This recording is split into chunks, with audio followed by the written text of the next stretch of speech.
दोस्तों, मेरी channel सारिकास cooking diary में आपका स्वागत है। फ्रेंड्स, आज हम आलू और प्याज के लच्छेदार और एकदम कुरकुरे पकोड़े बनाने वाले हैं। ये पकोड़े जल्दी से बन जाते हैं और खाने में स्वादिष्ट लगते हैं। तो फिर चलिए जल्दी से बनाना शुरू करते हैं। यहाँ पर मैंने 2 मीडियम साइज के प्याज और एक बड़े साइज का आलू लिया है। दोनों से भी मैंने छिलका निकाल कर धो लिया है। अब सबसे पहले तो हमें आलू को कद्दूकस कर लेना है। तो आलू को हम डायरेक्टली इस कटोरे में लिए हुए पानी में कद्दूकस करेंगे, जिससे आलू काला नहीं पड़ेगा। और आलू को कद्दूकस करने के लिए हमें बड़े साइज के छेद वाले ग्रेटर का इस्तेमाल करना है। और वैसे ही हमें आलू को इस तरह रखकर कसना है, जिससे हमें लंबा और थोड़ा मोटा कस मिल जाएगा।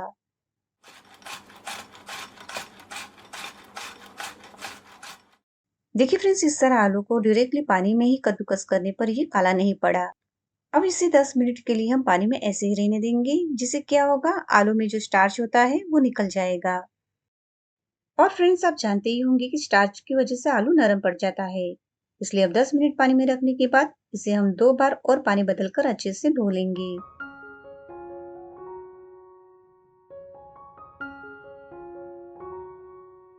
अब इस आलू के कस को हम जिस बर्तन में पकोड़े का मिक्सचर तैयार करने वाले हैं, उसमें इस तरह मुट्ठी में दबाकर पानी निकाल कर ले लेते हैं। और देखिए फ्रेंड्स, हमसे जितना हो सकता है उतना स्टार्च हमने आलू से निकाल लिया है। अब उसी के साथ हमने जो 2 प्याज लिए हैं, उन्हें भी हम लंबे और पतले स्लाइस में कट कर लेते हैं।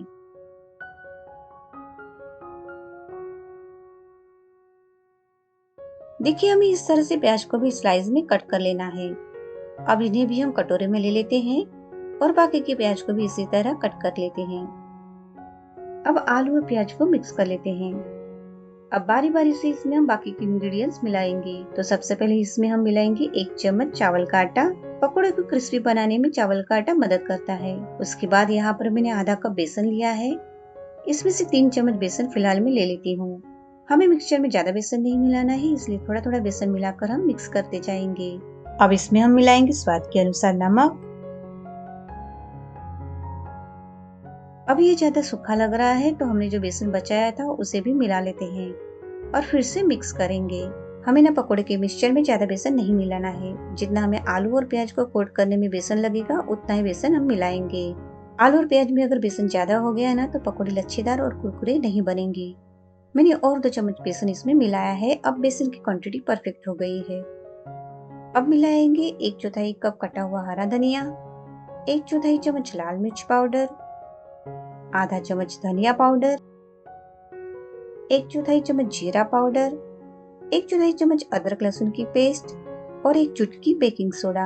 अब इसे हम अच्छे से मिक्स कर लेते हैं। पकोड़े की इस मिक्सचर को तैयार करने के लिए हमें पानी की बिल्कुल भी जरूरत नहीं पड़ेगी। और इसमें मैंने हल्दी भी नहीं मिलाई है, क्योंकि हल्दी की वजह से जब पकोड़े फ्राई होते हैं तो ज्यादा डार्क हो जाते हैं। इसलिए मैंने हल्दी को स्किप किया है।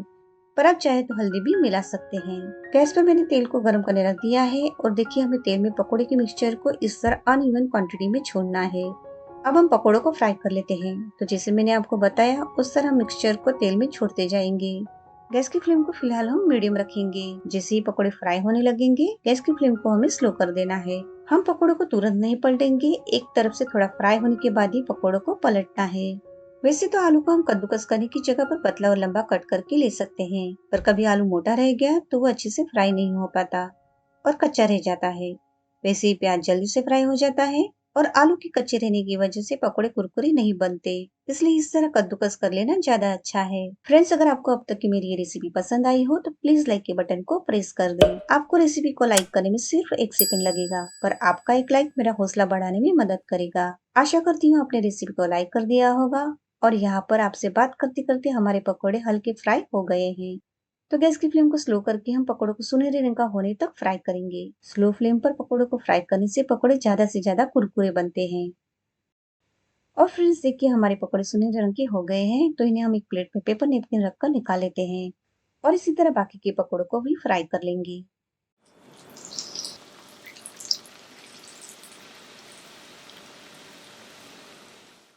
जैसे कि मैंने कहा था कि हल्दी की वजह से पकोड़े ज्यादा डार्क हो जाते हैं, तो यहाँ पर हमारे पकोड़े सुनहरे रंग के तो हुए हैं पर डार्क नहीं हुए हैं। और देखिए फ्रेंड्स, हमारे पकोड़े किसी लच्छेदार और कुरकुरे बने हैं। तो अब जल्दी से आप भी इस तरह प्याज और आलू के पकोड़े बनाएं। और आपको ये रेसिपी कैसी लगी हो मुझे कमेंट बॉक्स में लिखकर जरूर बताएं। धन्यवाद।